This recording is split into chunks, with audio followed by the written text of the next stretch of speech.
A Kahawa Law Court has sentenced to 30 years in prison 2 men involved in the 2019 Dusit D2 terror attack that left 21 people dead and dozens injured. Justice Diana Kavetsa found Hussein Mohamed Abdi Ali, 22, and Mohamed Abdi Ali, 65, guilty of terrorism-related offences, including conspiracy to commit a terrorist attack, providing logistical support, and financing terrorism. The 6-year wait for justice by families of the victims of the Dusit D2 terror attack finally came to an end on Thursday. On January 15, 2019, Kenya was shaken to its core. The Dusit D2 attack shattered lives, tore families apart, and stained our soil with innocent blood. Children were orphaned, parents were buried, dreams were ended in moments. While the gunmen carried out the violence, they did not act alone. Behind the terrorists were silent supporters, sympathizers, people who enabled the attack.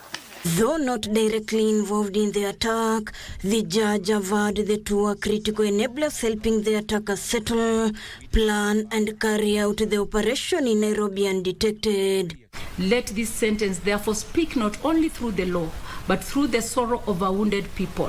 For those who stood with the enemy, who helped to make the attack possible, today justice answers and Kenya remembers. Having said that, I shall now turn to the provisions of the portal to determine the appropriate sentence.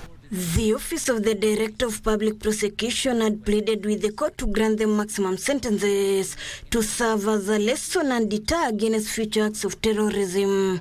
For the offence of facilitating a terrorist act contrary to Section 9A of Porter, the two sentences shall run consecutively.